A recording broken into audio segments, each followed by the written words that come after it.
Good morning, it's Ona and Giblets and Cannoli, and we are going to do a little series called Cannoli Moments because, as I mentioned in the past couple of videos, Cannoli is declining in status, and it's time to put in measures that will bring her the most peaceful exit from Chicago, okay? The most peaceful transition.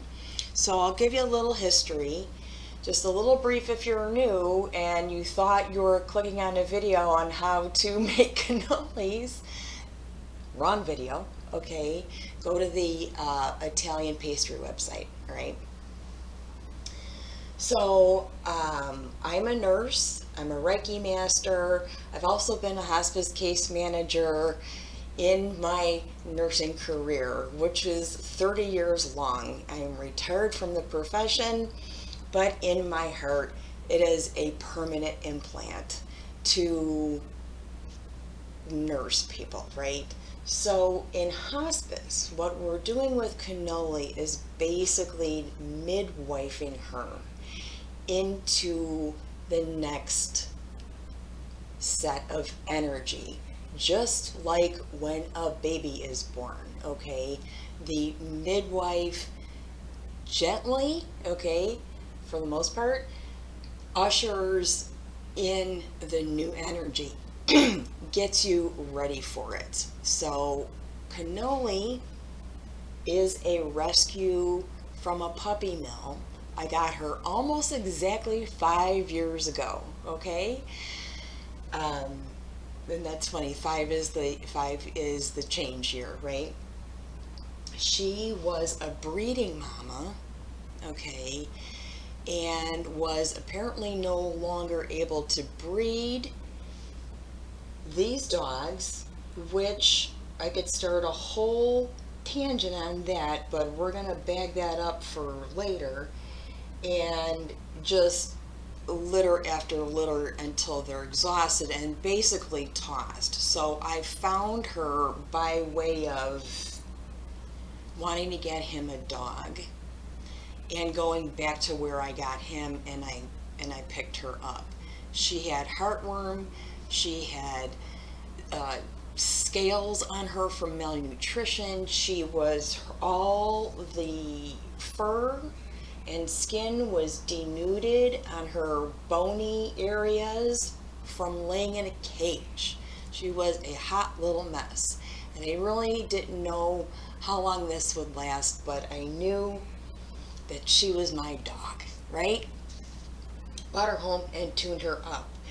And as the years go by, and I think if they told me she was 8 years old, she already passed the life expectancy of this breed, then she can go anytime, and I had to be ready for that, right? So if she was actually 8, she would be 13 now, which would be very old. So I adopted a senior knowing this, all right? Thursday morning, and she's on a steady decline with her ambulation over the last 5 years, her ability to see and hear, and her reaction to stimulus. You know, we're seeing signs of geriatric dog, okay? On Thursday, I went downstairs to the kitchen in the morning. Usually they come down there and follow me for breakfast. I heard a thump. I ran upstairs and she was on the step. And I grabbed her and I brought her down to the kitchen and set her down on the floor and looked at her and tried to examine her. Her eyes were what we call nystagmus, and it is a neurological symptom of a condition, of a lot of conditions actually. So her eyes are going like this, right, in her head. She can't stand or walk. She was incontinent. And when that kind of settled, she wouldn't eat. So I knew we had an episode where I needed to make a decision about what I was going to do next. A lot of people may not like me for this, but I did not run straight to the vet because I have done this before, okay? And I've employed every single measure to prolongate an animal's life because I was not ready to let them go. I did that once, and that was the last time I will ever do that, okay? Not gonna happen again. So, other dogs I've had since that initial, you know, doing everything for this dog kind of thing, um, have been really cool. We're scheduled euthanasia outside in the hills in Tennessee. I mean, I learned a big lesson. So I decided to see what I can do to make Cannoli as comfortable as possible yesterday before I made any decision about anything else. I wanted to just assess her and see what happened and if this is something that might reverse itself since she has thrown me a curveball so many times with her madness. I thought, never know. So I listened to her lungs. Her lungs are clear. I listened to her heart. It is very irregular. I cannot make sense of it. Okay.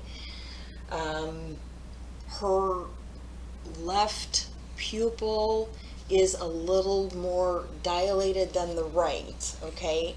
So there is pressure behind it that's altering that. Her head is kind of warm. I was doing Reiki on her. She's got some of these yellow and blue orbs around her back. Pain. So got her settled with what I have in my cabinet. I made some chamomile tea. She did take some water. She was able to eat some kibble out of my hand. She did eat a little bit this morning also. So I have these benchmarks to see when is my dog comfortable and not comfortable, right? And as long as she's eating a little bit, we're just going to keep her comfortable until she's tells me she's ready to go. And trust me, I know what that looks like in the eyes of a dying dog. You won't forget it, and you will take action on that, okay? So what I did was just kind of create a nest where she's completely safe in an environment if she is disoriented, which she is disoriented. Everything in here is accessible to her without having to do too much movement. She can stand and walk a few steps today, and then we'll just kind of sit down. The range of motion in her limbs looks good. She doesn't have anything, nothing feels broken or anything like that. So this is all really part of the body's process of shutting down. Okay, she's geriatric to begin with. So what are the things we're going to look for, okay, as the body takes its normal course of action and begins to shut itself down? All right, she will refuse food because she's not metabolizing anything anymore. The intestines slow down, everything slows down, you're not burning calories. So she will refuse food. If she refuses water, I will help by keeping her mouth wet. But if she doesn't want water, that means her kidneys can no longer process fluid and it would just build up. Okay, and I hate to say this, but you know, it's the process of the body. If you put too much fluid in and your kidneys can't metabolize it, you stop having urine output, which is another sign, it starts to build up and fill up in the lungs, which makes it hard to breathe. And then you hear this rattling sound. Okay, so if she's refusing water, I can't force it because it will just build up. Her body's saying, I don't need this anymore. These are the things that I need to make sure, okay, I employ and do so that she actually stays comfortable. It is not comfortable when you feel like you're drowning. I'm not going to pour water down her, but I will keep her mouth wet and, clean her up and stuff like that. These are sometimes things that you have to decide with family members, and it seems really awful that you would discontinue what the only thing that we know as nutrition, keeping us alive. But actually, when the body is starting to break down, it no longer requires all the fluid and all the intake anymore. It just builds up. So when she stops drinking water, we'll make sure she's super comfortable. I don't know when this is going to happen because Cannoli hasn't told me yet. She's enjoying her rockabilly music, her treats. If she has, and I offer some kind of treat thing for her and she likes that. And quiet music and chamomile tea in her water. So we're going to go on this journey. I'll continue to do Reiki regularly. I'm not going to do a lot of things that she isn't familiar with. I want to keep her familiars around her, and we're already in a big giant crystal grid in this room anyway, so I don't want to do anything that she isn't used to around her. Put the familiars around them, the familiar smells too, which, by the way, I should have picked up on when the other animals were all on top of her. So there is definitely lightning kind of odor to it. All right, lightning is like a burst of like chemical gas. Honestly, that was happening last week too. So now that has occurred again, I think I put that together. So a lot of these things pointed to me that she had a cerebral event or a stroke, and you can't reverse it. So she's gonna be fine. She's gonna be fine. He's the one that needs all the attention. Okay, he's the one that's going to be an issue because I'll be working more and I won't be in the house. So we'll see what happens. And Cannoli's just going to be with me and hang with me, and I'll hang with her, and everything's going to be fine.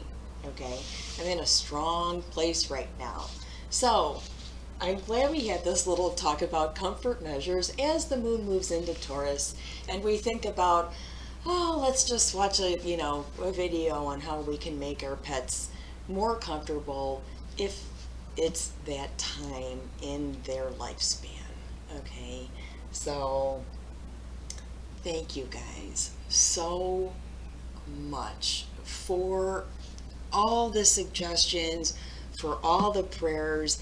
I know that in the scope of things, this seems so little, and to have it just delivered to you is the thoughts and the prayers is just overwhelming, really, because I just concentrate on yourselves and your things. We're going to be fine, but just like delivering all this love is really, really, really sweet. Thank you so much. Also, shout out to Bettina who, see, in my frenzy and in my like harried state that I can't even think straight, you know, witnessing this event with this dog, the subscriber Bettina mentioned the homeopathic medicines that I had literally on the counter. Okay? And I never occurred to me, oh yeah, this would work great. So I scooped up what I have for pain, for joint pain, muscle pain, stress, and she has been super, super comfortable. Really, really good and not stressed out at all. So thank you, thank you, thank you. I love you guys. Thank you so much. And we'll see you in the morning for Sunday message with giblets. And, you know, we'll have an update on Cannoli's status also. Thank you.